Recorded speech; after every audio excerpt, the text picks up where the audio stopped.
నమస్కారం వార్తలకి స్వాగతం. ఈనాటి వార్తా విశేషాలు. అమరావతి వేదికగా జరిగిన మంత్రివర్గ సమావేశంలో ఆసక్తికర పరిణామాలు చోటు చేసుకున్నాయి. ప్రభుత్వ యంత్రాంగం పనితీరుపై ముఖ్యమంత్రి చంద్రబాబు నాయుడు సీరియస్ అయ్యారు. అటు అధికారులు ఇటు మంత్రుల మధ్య సమన్వయంపై కీలక వ్యాఖ్యలు చేశారు. అమరావతిలో ముఖ్యమంత్రి చంద్రబాబు నాయుడు అధ్యక్షతన సుదీర్ఘంగా సాగింది కేబినెట్ సమావేశం. దాదాపు 3 గంటల పాటు జరిగిన ఈ భేటీలో పాలనాపరమైన అంశాలపై సీఎం కీలక దిశానిర్దేశం చేశారు. అయితే ఇదే సమయంలో వివిధ శాఖల కార్యదర్శుల పనితీరుపై ముఖ్యమంత్రి తీవ్ర అసంతృప్తి వ్యక్తం చేశారు. కేబినెట్ భేటీ మొదలైన అజెండా అంశాలు మంత్రులకి అందకపోవడంపై ఆయన అభ్యంతరం వ్యక్తం చేశారు. అజెండా కాపీలు ముందే వస్తే వాటిపై అధ్యయనం చేసి పూర్తి స్థాయిలో చర్చించే అవకాశం ఉంటుందని ముఖ్యమంత్రి దృష్టికి తీసుకువెళ్లారు. దీనిపై స్పందించిన సీఎం చంద్రబాబు అధికారుల తీరుపై మండిపడ్డారు. రాష్ట్ర ఆర్థిక ముఖచిత్రాన్ని మార్చబోతున్న రామాయపట్నం పోర్టు పనుల్లో కీలక ముందడుగు పడింది. ప్రాజెక్టును వేగంగా పట్టాలెక్కించేందుకు ఏపీ ప్రభుత్వం దూకుడు పెంచింది. తాజాగా జరిగిన కేబినెట్ సబ్ కమిటీ సమావేశంలో కీలక నిర్ణయాలు తీసుకున్నారు. పోర్టు పనుల పొడిగింపుతో పాటు మౌలిక వసతుల కల్పనపై మంత్రుల బృందం దిశానిర్దేశం చేసింది. Ramayapatnam green field port Nellore, Prakasam జిల్లాల పారిశ్రామిక ఎదుగుదలకి ఈ ప్రాజెక్టు అత్యంత కీలకం. నేడు సచివాలయంలో మంత్రులు పయ్యావుల కేశవ్, బీసీ జనార్దన్ రెడ్డి, కందుల దుర్గేశులతో కూడిన ఉపసంఘం భేటీ అయి ప్రాజెక్టు పురోగతిని సమీక్షించింది.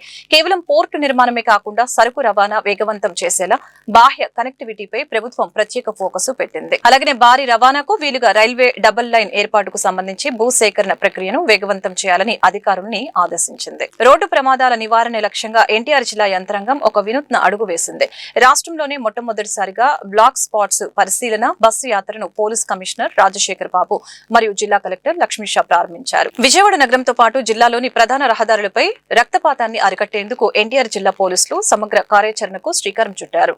ఆంధ్రప్రదేశ్ ముఖ్యమంత్రి నారా చంద్రబాబు నాయుడు ఆదేశాల మేరకు ప్రమాదకరంగా మారిన బ్లాక్ స్పాట్స్ ను సరిదిద్దేందుకు స్వయంగా అధికారులు రంగంలోకి దిగారు.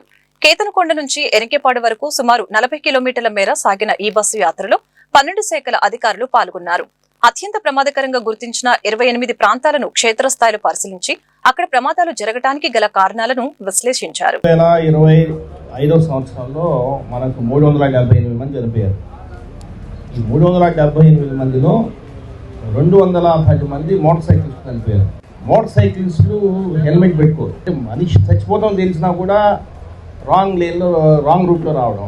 సో మీ వైపు నుంచి ఒకటి మా కోరిక, దయచేసి ట్రాఫిక్ నియమాలు పాటించండి. ముఖ్యంగా మోటార్ సైకిల్స్లు చాలా జాగ్రత్తగా ఉండాలి. ప్రజల్లో అవగాహన రావాలి. తాగి మందు గాడి నడపడము, అట్లాగే ఓవర్ స్పీడ్ వెళ్ళడము, హెల్మెట్ లేకుండా నడపడము, దీనివల్ల ఎక్కువ ఫెటలిటీస్ జరుగుతూ ఉంటాయి. మనం ఎన్ఫోర్స్మెంట్ పోలీస్ ద్వారా కానీ ఎంత చేసినా కూడా పబ్లిక్ అవేర్నెస్ కంపల్సరీ. మీరు దీంట్లో భాగస్వామ్యమై మనం ఫెటాలిటీ తగ్గించడానికి ముందు. ఎన్టీఆర్ జిల్లా గొప్ప వారసత్వ సంపద కలిగిన జిల్లా అని ఎన్టీఆర్ జిల్లా కలెక్టర్ లక్ష్మీషా వెల్లడించారు. కొండపల్లి మన సహజ సాంస్కృతిక వారసత్వానికి ప్రత్యేకంగా నిలుస్తుందని స్పష్టం చేశారు. వారసత్వ సంపదను భవిష్యత్తు తరాలకి చాటి చెప్పేందుకు ప్రత్యేక కార్యక్రమాలను ఈ నెల 18 నుంచి 20 వరకు నిర్వహిస్తున్నట్లు చెప్పారు. ఎన్టీఆర్ జిల్లా కలెక్టర్ లక్ష్మీషా కలెక్టరేట్ లో శుక్రవారం మీడియా సమావేశం నిర్వహించారు. ఈ సమావేశంలో ఆయన మాట్లాడుతూ మన వారసత్వాన్ని కాపాడుకోవటం మన అందరి బాధ్యత అని తెలియజేశారు. వీటితో పాటు ఇందిరాగాంధీ మున్సిపల్ స్టేడియంలో సాంస్కృతిక కార్యక్రమాలు నిర్వహిస్తున్నామని అన్నారు. స్టేడియంలో ప్రముఖ సింగర్లతో మ్యూజిక్ ప్రోగ్రామ్ ని నిర్వహిస్తున్నామని చెప్పారు. ఈ కార్యక్రమాలలో అందరూ పాల్గొని హెరిటేజ్ ను గౌరవిద్దామని పిలుపునిచ్చారు. జియోగ్రఫికల్ ఇండికేషన్ నౌ మీ ద్వారానే almost like national level international level famous కూడా దీనికి వచ్చింది. ఇది ఒక ఎత్తు అయితే, ఇంకొకటి ఏప్రిల్ 18th లో మన జిల్లాలో వరల్డ్ హెరిటేజ్ డే సెలబ్రేట్ చేయబోతున్నాం. విజయవాడ అంటేనే హెరిటేజ్ మీకు తెలిసే ఉంది. ఇటు కనకదుర్గమ్మ అయితేనేంటి, అటు కృష్ణ అయితేనేంటి, ఇక్కడ ఉన్న హిస్టారిక్ ప్లేసెస్ అయితేనేంటి, పక్క జిల్లాలో ఉన్న ఉండవల్లి కేవ్స్ అయితేనేంటి, మన దగ్గర ఉన్న అక్కన్నమాదన కేవ్, అలాగే ముగల్రాజ్పురం కేవ్స్, గాంధీ హిల్లు, ఇవన్నీ బాపు మ్యూజియము, ఇవన్నీ పార్ట్ ఆఫ్ హెరిటేజ్ మనకు. సో హెరిటేజ్, ఇంత హెరిటేజ్ ఉన్నటువంటి ఎన్టీఆర్ జిల్లాలో విజయవాడలో కాకపోతే ఇంకెక్కడ మనం హెరిటేజ్ డే సెలబ్రేట్ చేస్తామని, మన జిల్లా వరకు అయితే కంపల్సరీ ఇక్కడ చేద్దామని డిసైడ్ చేసుకొని ఇంటాచ్ టీమ్ అంతా ఉంది, టూరిజం టీం అంతా ఉంది. అట్లాగే కొండపల్లి కిలా మీకు తెలిసే ఉంది, ఫారెస్ట్ డిపార్ట్మెంట్ అయినా కూడా అది కూడా మనకు ఒక హెరిటేజ్. అలాగే అక్కడ వేదాద్రి అయితేనేంటి, ఇటు వేణుగోపాల స్వామి టెంపుల్ అయితేనేంటి, అటు ఆ పాలేరు, అలాగే మున్నేరు, ఇలా కృష్ణా రివర్స్, మొత్తం హెరిటేజే ఉంది ఇక్కడ. కాబట్టి ఈ హెరిటేజ్ని మనము ఫస్ట్ మనం మాట్లాడుకోవాలా, మనం తెలుసుకొని తర్వాత ప్రపంచానికి తెలియజేయాలి. కాబట్టి April 18th world heritage day celebrate చేయబోతున్నాము. ఆ వరల్డ్ హెరిటేజ్ డేలో కొండపల్లి బొమ్మలు కూడా ఒక ఎలిమెంట్. సో ఇది ఇంకొక విషయం. సో 2 విషయం ఈరోజు మాట్లాడదాం. ఆ హెరిటేజ్ డేలో ఎలాగ ఏమేమి చేయబోతున్నాము, ఇంకా ఏమేమి యాక్టివిటీస్ ఉంటాయి అనేది మీ ద్వారా ప్రజలకు తెలియజేస్తే ప్రజలు కూడా ఇన్వాల్వ్ అవుతారు. సో వన్స్ అదే హిస్టరీ, మన హెరిటేజ్ అనేది మీకు తెలుసు, అది మన గొప్పతనం, మన గత వైభవం గురించి తెలియజేసే విండో.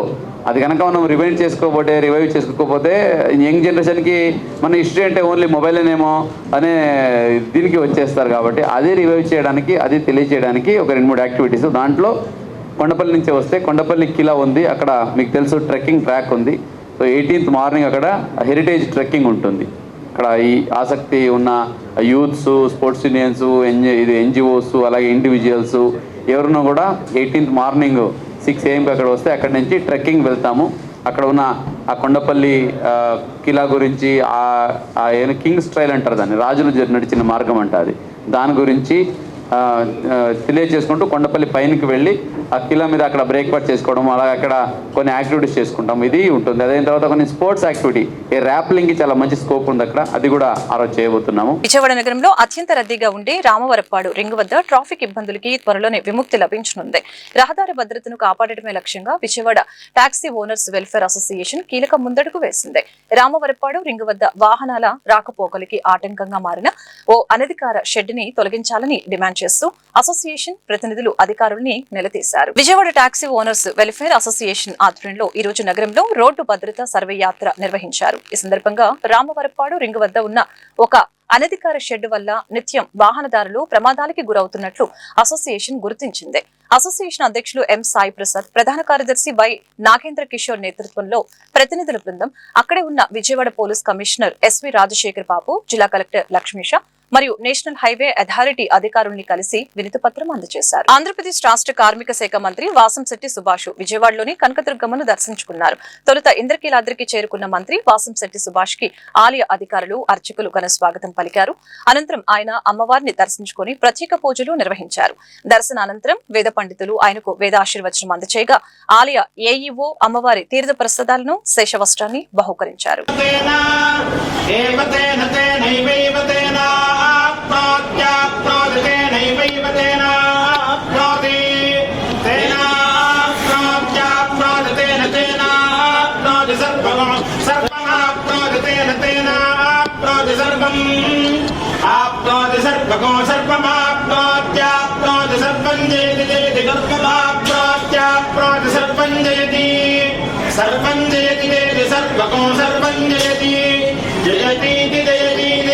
మంగళాకాళే భద్రకాళి కపాలిని దుర్గా క్షమా శివాధాత్రి స్వాహా స్వధా నమోస్తుతే. శరణాగత దీనాత్మరిత్రాణపరాయణే తపస్యార్తి హరే దేవి నారాయణి నమోస్తుతే. ధాన్యం ధనం వశనం బహుభద్రలాభం శత సంవత్సరం కాళీ మహాలక్ష్మి మహాసరస్వతి స్వరూప ధర్మదుర్గా పరమేశ్వర.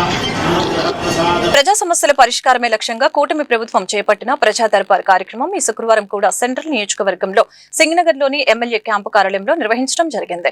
కార్యక్రమంలో సెంట్రల్ ఎమ్మెల్యే బోండా ఉమామేశ్వరరావు పాల్గొని ప్రజల సమస్యల వినతి పత్రాలను స్వీకరించారు.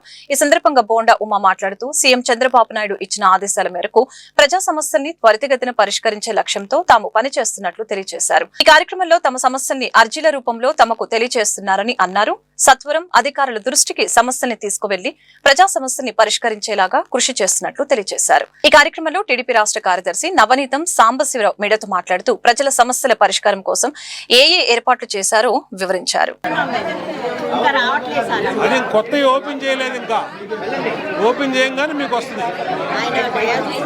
అదేనమ్మా, ఎక్కడ ఉండేది మీరు ఎక్కడ ఉండేది? శిఖామణి సెంటర్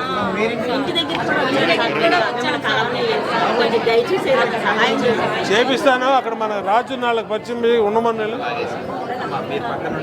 చెప్పండి, పంపించి చూపించాము. చేస్తున్నప్పుడు ఇలాంటి కేసులన్నింటినీ మళ్ళీ చూడాలి. ఎందుకంటే పాత గవర్నమెంట్లో తీసేసి మళ్ళీ రివైవ్ చేయలే. రేపు వాటిలో పెట్టుకోవాలి అప్లికేషన్. ఇప్పుడు అప్లికేషన్ పెట్టారా? ఇప్పుడు పెన్షన్ కూడా పెట్టుకో ఒకసారి, నేను చూస్తాను. అంటే ఈ చేత్తో ఇల్లు పట్టుకొని కాదమ్మా, చేత్తో ఇల్లు పట్టుకొని ఇల్లు రాలేదని 15 ఏళ్ళ నుంచి 20 ఏళ్ళ నుంచి జరుగుతావా?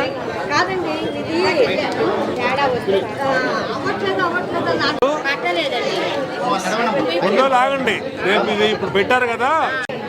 విద్యార్థుల భవిష్యత్తుకి కూటమి ప్రభుత్వం భరోసా కల్పిస్తోంది. కేవలం చదువు మాత్రమే కాకుండా ప్రభుత్వ పాఠశాలల్లో నాణ్యమైన ఆహారం అందించడమే లక్ష్యంగా మంత్రి నారా లోకేష్ ప్రత్యేక మెనూను అమలు చేస్తున్నారు. ఈ క్రమంలోనే విజయవాడ తూర్పు నియోజకవర్గం ఎమ్మెల్యే గద్దె రామ్మోహన్ మున్సిపల్ పాఠశాలను ఆకస్మికంగా తనిఖీ చేశారు.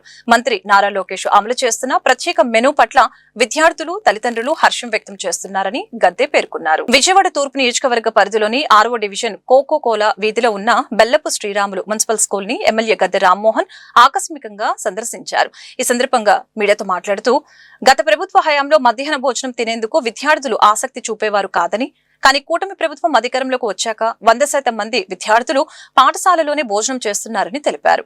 మంత్రి నారా లోకేష్ అమలు చేస్తున్న ప్రత్యేక మెనూ పట్ల విద్యార్థులు, తల్లిదండ్రులు హర్షం వ్యక్తం చేస్తున్నారని ఆయన పేర్కొన్నారు. బెల్లం శ్రీరాములు ఎలిమెంటరీ స్కూల్కి మాచవరం ఏరియాలో ఉన్న ఈ స్కూల్కి రావడం జరిగింది.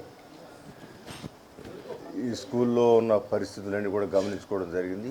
ఈ స్కూల్ బిల్డింగ్ రీత్యా అనేకమైన సమస్యలు ఉన్నాయి. మధ్యాహ్న భోజన పథకం కూడా చక్కగా జరుగుతోంది. పిల్లలందరూ కూడా 100% ఇక్కడ భోజనం చేస్తూ ఉన్నారు. గతంలో 50% మాత్రం చేసేవారు. ఆ రోజున బియ్యం బాగోగని చెప్పడం జరిగింది. ఈ రోజున సన్న బియ్యం ఇచ్చిన తర్వాత కలరు అవన్నీ చూస్తే చక్కగా ఉంది. కొంచెం లైట్గా ముద్దైనా పిల్లలు ఇంట్రెస్ట్గా భోజనం చేస్తూ ఉన్నారు. అదే గుడ్డు కూడా ఇవ్వడం జరిగింది. భోజన విషయంలో ఎలాంటి కంప్లైంట్లు లేవు. బట్ ఈ స్కూలు చాలా ఓల్డ్ అవటం వల్ల కానివ్వండి, అంతా కూడా పాడుబడిన ఒక విధానంలో ఉంది. దీనికి పెయింట్లు వేస్తే మరలా దాన్ని అందంగా తీర్చిదిద్దొచ్చు. దాంతోపాటు మొన్న వర్షాలు పడినప్పుడు, కొండ చర్యలు ఇరిగినప్పుడు ఒక మూల, ఈశాన్య మూల అక్కడ పడిపోయి ఒక పెద్ద రంధ్రంలాగా ఏర్పడింది.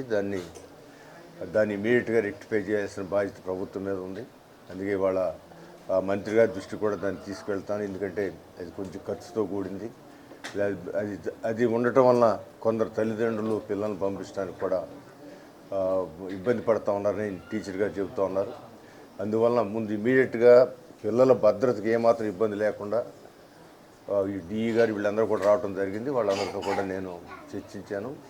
ముందు ఒక రేకులాగా వేద్దాం, తర్వాత దాన్ని వాల్ కట్టి దాన్ని రెక్టిఫై చేద్దాం అని చెప్పారు. అదేవిధంగా పైన పడిన నీళ్లు పడినట్టు అక్కడ కొన్ని మిగిలిపోవటం వలన అవి స్లోగా ఇంకుతో ఉన్నాయి. స్లాబులు దెబ్బతినే పరిస్థితి ఉంది. పైన మెట్లు లేవు. సమాజంలో మారుతున్న జీవనశైలి కారణంగా సంతానలేమి సమస్యలు పెరుగుతున్నాయని, ఇలాంటి తరుణంలో ఒయాసిస్ ఫర్టిలిటీ నేరుగా ప్రజల వద్దకే వచ్చి అవగాహన కల్పించడం అభినందనీయమని సెంట్రల్ ఎమ్మెల్యే బోండా ఉమామేశ్వరరావు కొనియాడారు. లక్షలాది రూపాయల వ్యయంతో కూడిన వైద్య సేవలను పేద ప్రజలకు ఉచితంగా అందించేందుకు ముందుకు వచ్చిన ఒయాసిస్ ఫర్టిలిటీ సెంటర్ నిర్వాహకుల్ని అభినందించారు. భారతదేశంలో వైద్య రంగంలో అగ్రగామిగా నిలిచిన ఒయాసిస్ ఫర్టిలిటీ దేశవ్యాప్తంగా నిర్వహిస్తున్న ప్రతిష్టాత్మక ఒయాసిస్ జనని యాత్ర విజయవాడకు చేరుకుంది. సింగ్నగర్ లోని స్టేడియంలో ఏర్పాటు చేసిన ఉచిత వైద్య శిబిరాన్ని సెంట్రల్ ఎమ్మెల్యే బోండా ఉమా ప్రారంభించారు. ఈ సందర్భంగా ఆయన మాట్లాడుతూ ప్రస్తుత జీవన శైలి వల్ల సంతాన సమస్యలు పెరిగిపోతున్నాయని తెలిపారు. లక్షలాది రూపాయల వ్యయంతో కూడిన వైద్య సేవలను పేద ప్రజలకు ఉచితంగా అందించేందుకు ఒయాసిస్ ఫర్టిలిటీ సెంటర్ నిర్వాహకులు ముందుకు వచ్చారని అన్నారు. ఈ వైద్య సేవలను ప్రజలు వినియోగించుకోవాలని కోరారు. నేను regional medical head oasis fertility Vijayawada నుండి అనమాట. ఒయాసిస్ జనని యాత్ర అనేది చాలామంది కపుల్స్ పిల్లలే కష్టపడుతున్న వాళ్ళు ఇంకా అవ్వదేమో, మన వల్ల కాదు, మనం పెట్టుకోలేము, ఖర్చు పెట్టుకోలేము, ట్రీట్మెంట్స్ ఎలా ఉంటాయి ఏంటి దాంతో చాలా వరకు అందరూ కూడా డిలే చేసుకుంటూ ఉన్నారు. సో ఇప్పుడు ఈరోజు ఈ క్యాంప్కి వచ్చిన వాళ్ళల్లో నేను మాట్లాడిన 4-5 కూడా ఒక్కొక్కరు 15 years మ్యారేజ్ అయ్యి, ఒక్కొక్కరు 9 years అయ్యి, ఒక 6 సంవత్సరాల నుంచి ఆపేసుకుని ట్రీట్మెంట్స్ ఇటువంటి వాళ్ళకి. సో ఈ ఒయాసిస్ జనని యాత్రలో మా సంకల్పం ఏంటంటే మనం దగ్గరికి తీసుకెళ్ళగలిగితే, వాళ్ళ దగ్గరికి మనం వెళ్తే, అంటే ఒక హాస్పిటల్కి వాళ్ళకి రావాలి అంటే భయం వేస్తుంది.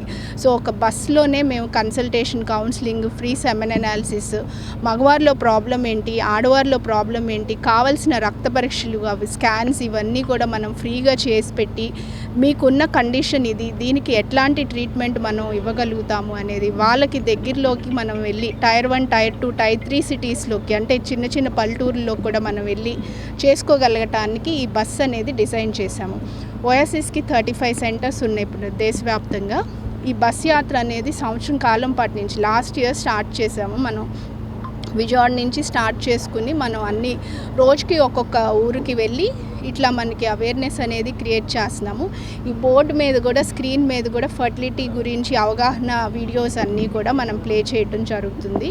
సో వీలైనంత వరకు అందరూ ఈ అవకాశాన్ని ఉపయోగించుకోగలిగితే తొందరగా, అంటే డిలే చేసుకుని ఒక 40 years 45 years అంతా అయిపోయిన తర్వాత మనం డబ్బులు ఖర్చు పెట్టుకుందాం అనుకున్నా కూడా అవకాశం లేని స్థితి వరకు వెళ్లకుండా త్వరగా వాళ్ళు ప్లాన్ చేసుకుంటే ప్రెగ్నెన్సీస్ ఎక్కువ కష్టపడకుండా, డిఫికల్టీ లేకుండా తక్కువ ఖర్చుతో చేసుకోవడానికి అవకాశం ఉంటుంది. విజయవాడలో 10 years నుంచి ఓఎస్ఎస్ ఫర్టిలిటీ రన్ చేస్తున్నాం అండి. ఇప్పుడు 10 years అయింది. మనకి నోవటెల్ ఎదురుగుండా ఎం హోటల్, వినాయక్ థియేటర్ రోడ్లో ఉంది మనది centre. So highest success rate అండి, దగ్గర 60 to 70% సక్సెస్ రేట్స్ ఇస్తున్నాం ఫస్ట్ సైకిల్లోనే. సో నేను ఆ సెంటర్కి హెడ్ చేస్తూ ఉన్నా, 10 years నుంచి చూసుకుంటున్నాను నేను. సో ఇది రిజల్ట్స్ మంచిగా వస్తుంది.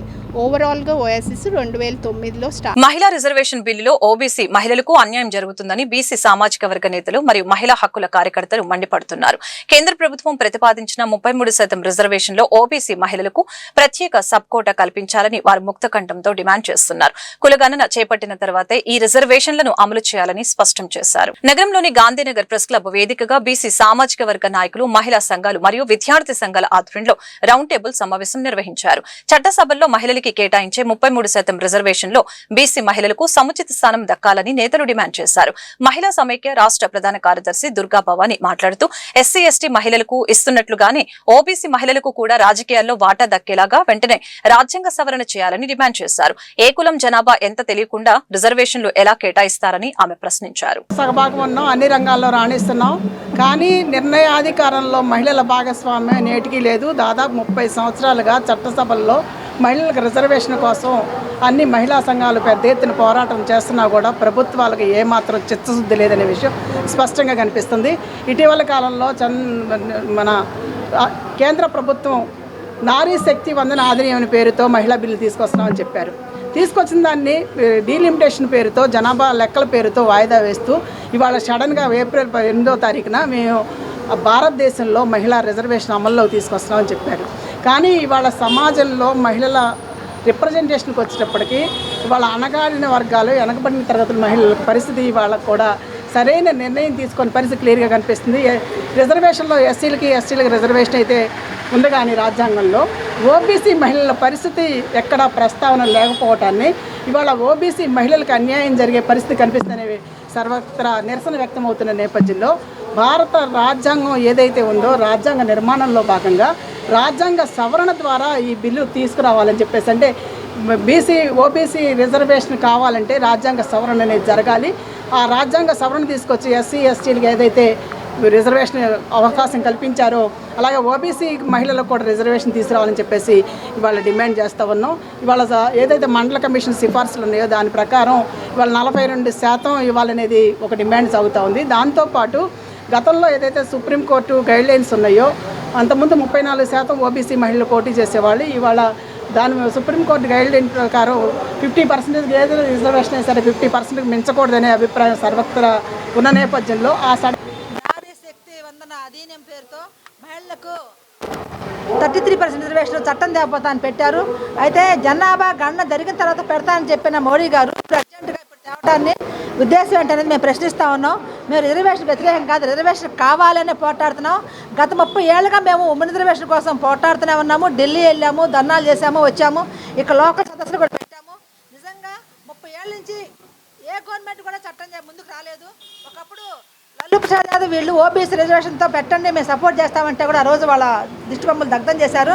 మేము అడుగుతుంది ఏంటంటే రిజర్వేషన్ తెస్తూ దాంట్లో ఓబీసీ పెట్టండి. ఎందుకంటే నేను ఈ మధ్య మనము చూసామా, ఫోన్లో వచ్చింది, మన లోకేష్ గారు ఒక పెళ్ళికి వెళ్ళారు, ధూళిపాల నరేంద్ర గారి కూతురు పెళ్ళికి వెళ్ళి అక్కడ వెంటనే ఆయన డిక్లరేషన్ ఏంటంటే అమ్మ రేపు ఉమెన్ రిజర్వేషన్ రాబోతుంది, నువ్వే నెక్స్ట్ ఎమ్మెల్యే అమ్మ అని చెప్పారు. అంటే మిగతా వర్గాల్లో ఆడపిల్లలకి మీరు ఇవ్వరా? అదే ఇళ్లలో అధికారంలో ఉన్న వాళ్ళ భార్యలకి, వాళ్ళ చెల్లెలకి, వాళ్ళ అక్కలకే ఇస్తారా? మిగతా మహిళలకు ఉన్నారు కదా. కాబట్టి మనం రాజ్యాంగం ప్రకారం 340 రాజ్యాంగం ప్రకారం సమానత్వం రావాలంటే ఈ ఓబీసీ ఇళ్లలో ఉన్న ఆడవాళ్ళు కూడా బయట. ఈ వార్తలు ఇంతటితో సమాప్తం. మరొక బులెటిన్ మళ్ళీ కలుద్దాం. నమస్కారం.